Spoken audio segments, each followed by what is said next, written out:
Hey guys, what is up? Hope you're having a fantastic day so far, and happy holidays! The two most recent episodes of Steven Universe Future just aired, so like I've been doing, thought I would give my thoughts on them, so just be warned if you haven't seen the episodes yet, I will be spoiling them, but with that, let's get into it. So first up we have Little Graduation, and this was boarded by Paul Villico and Drew Green. So to start, we have Steven driving to Lars's bakery, and we get a Sadie Killer and the Suspect song, and then we actually get to see grown-up Sadie, and we also get to see Lars a bit more, aside from the little quick introduction that Steven gave him in the very first episode of Steven Universe Future. So it was really great to see them. Steven even makes a comment about it, like having himself, Sadie, and Lars in a, all together, not only that, in a pastry establishment, calling back to the big donut days from Steven Universe. But we find out that Sadie is dating someone, and their name is Shep, and they go by they and them pronouns, and they've been dating for roughly 2 months now. Now we can see that Lars does seem a little bit kind of hesitant in his responses to Sadie when talking about Shep, but overall does seem supportive of them being together and dating and seeing that Sadie is happy, but there is a little bit of that kind of awkwardness there that you could pick up on, and Steven kind of notices this and obviously tries to play matchmaker. But during this conversation that Steven is having with Lars, we find out that he is looking at heading back into space with the Off-Colors, who we find out are graduating later that day. So during this graduation, Steven is trying to play matchmaker for Lars and Sadie. And so Steven's obviously being up in Lars's business, with Sadie and also with Shep. And Steven tries to stop Lars, asking, are you okay? And Lars says, yes, I am okay. Are you okay? And Steven kind of is taken aback by that, because out of everybody in this, scenario at this little graduation, Steven is the one who's not enjoying it, and he even makes a comment to Jenny. And then Jenny kind of gets us caught up with what other people are doing, because everybody's got something new going on. So Sour Cream's a DJ in Empire City, Buck got into med school, and then Jenny is making these little phone hoodies instead of a phone case, and Sadie Killer and the Suspects are breaking up. So because of this, Shep and Sadie have a song, and I'm guessing it's called Looking Forward. I actually really like this song a lot. I think this is a song that pretty much anybody from high school graduating age to college I guess I could apply to anybody, but I think high school graduation and college graduates kind of relate to it the most, because from high school you're deciding what college you want to go to, and then once you graduate college it's kind of deciding what you want to do with the rest of your life. So this hit pretty hard for me, so I'll definitely have to give that song another listen, but Lars decides to dip out early in the middle of this song, and so Steven keeps trying to play matchmaker for Lars, and Steven thinks that Lars is leaving into space with the Off-Colors because Shep is with Sadie and not Lars, but honestly it's just because Lars wants to go into space because he had fun in space and he liked going on adventures with the Off-Colors. But Steven is still holding on to these feelings that he's having, and so his powers flare up again, and so he domes everybody who is at Little Graduation.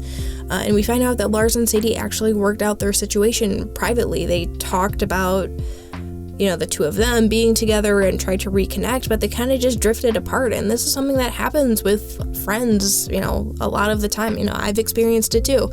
There's someone you reconnect with, there's someone you haven't seen in a while, and you find out that the two of you just have, changed and drifted apart and don't have that same connection. It doesn't mean that it's not important or that person wasn't important to you, but it's just not the same as what it used to be. And I kind of like that. I like that, Lars and Sadie didn't end up working out, because I think they had a very toxic relationship, so I'm glad that they kind of both mutually came to the same understanding and are just friends. I think that works out best for them, so I really like that conclusion, also just the lesson that was in there.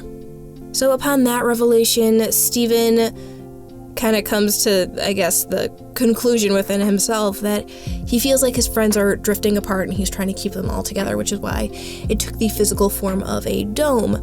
And Shep was also MVP here in terms of calming Steven down and trying to talk him through, his emotions and everything like that. So Shep was MVP in this situation. But I mean, the biggest part about this episode for me was the ending, where you could see that Steven's trying to figure out what to do because Sadie's song's playing in the background, and Steven's just driving off by himself, and he goes into the woods and he's sitting on top of the car and just looking up into space and just trying to figure out what to do. And the interesting thing is that Lars suggested early on that, maybe Steven doesn't want to do Little Homeschool. Maybe he shouldn't be in charge of it anymore. But that leads into the next episode, Prickly Pear. Now, unfortunately, I was not able to see who the other boarder was for this episode. I saw that it was Paul Villico, but unfortunately, when I was writing my notes down, I did not see who the other boarder was.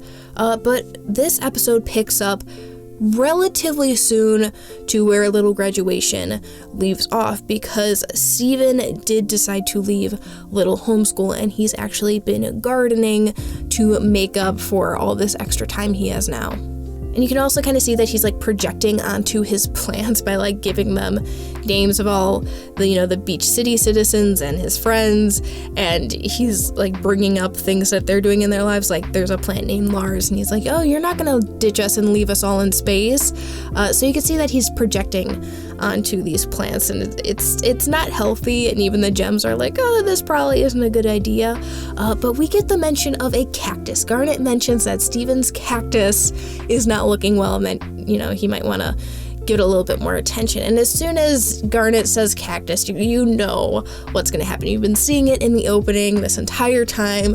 It's going to be Cactus Steven, and that's exactly what happens. Steven pricks his finger on the cactus and uses spit, that thing when you do when you get a cut or something like that and you lick your finger or thumb, and this brings it back to life. This is basically like Watermelon Steven again, except with a lot more emotional trauma.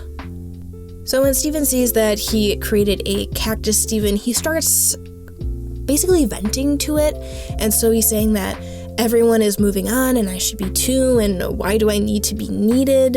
And so Steven, the Cactus Steven, ends up repeating everything that, regular Steven says. And it's kind of like one of those things where it's so much harder to listen, because you have your own thoughts in your head, you think of them, but when you have those words repeated back to you, it's a lot harder to swallow and to, understand that this came from you. These are the words that you're saying. To have them said back at you is a lot harder to digest. So once Cactus Steven starts saying a little bit too much, Steven starts becoming a little bit more irritable around Cactus Steven and doesn't want to see him anymore. So when he's leaving, even though it was a small moment and it didn't really play out huge in the plot of this episode, Amethyst is big sister goals, because after Steven puts the box over Cactus Steven to just kind of ignore it and just to kind of walk away, Amethyst is big sister, just what do you need? If you need any help, I'm there for you. And Steven kind of feels like he's in this position where the gems don't need him and he doesn't want help from them, because he doesn't want to feel like that little kid that he was in, the original Steven Universe series. He wants to be the mature one who can, take care of himself and doesn't need anybody's help and doesn't want the gems to feel like he is dependent on them. So I get where he's coming from, but still, even with all these thoughts, Amethyst is still there saying hey, we're here for you, whatever you need. So I just really liked that scene a lot. But this leads to Steven checking on Cactus Steven again, and eventually Steven just gets so angry to the point that his powers flare up again, and this strong, responsive emotion to what Cactus Steven is saying causes Cactus Steven to grow into a giant, cactus monster that we keep seeing in the opening of Steven Universe Future. And ultimately what ends up calming Cactus Steven is Steven apologizing to Cactus Steven and giving Cactus Steven a hug, which causes Cactus Steven to bloom. And I think this is a good representation of kind of the inner demons that Steven has right now, is just kind of this very angry, large monster type, personification of his emotions. So I think him facing that was good, but man, did this just leave off on a weird note, because after Steven hugs Cactus Steven decides to leave, And Steven says that, he doesn't have to leave or doesn't have to go. So I'm wondering if Cactus Steven might find, like, the Watermelon Stevens, and then Cactus Steven will just, like, live there, or maybe he'll find, like, a desert somewhere, like he'll travel all the way across the country to, like Arizona or whatever the equivalent of Arizona is in, Steven Universe world. And maybe, like, there'll be Cactus Stevens and stuff living somewhere in a desert. So I'll be curious to see if Cactus Steven ever, comes up again. But the way this left off was Pearl saying anything you need to talk about, and Steven says, I think I've said enough. And then that's just it. That's the end of the episode. Like, the last just few minutes of both of these episodes, like, hit hard. I think I relate a lot to older Steven. I think just, like, once you get to a certain age, you're very worried about being an adult, being a grown-up, like, knowing an exact plan of how your life's gonna pan out, and, like, not wanting to be dependent on people and just being able to take care of yourself. These past two episodes really handled that, like, just tackled that and, like, what that feeling is. So I really like these episodes a lot. I'm not sure how other people are gonna like them, because I know a lot of people like the very lore-heavy kind of episodes, and typically not the towny episodes, but I mean, these were so focused on Steven and his direction of where his character is going to go from here, which is why I found it so interesting, and I relate to a lot of Steven's arc right now. But you'll have to let me know what you guys think. Did you like these episodes? Yes or no? What'd you think of Cactus Steven? I'd like to know what your guys' thoughts are on where Cactus Steven is going to end up, if we'll ever see him again. But let me know in the comments below, because I would love to hear it. Thank you so much for watching. Have happy holidays, whatever you guys are celebrating. And until next time, guys, take care.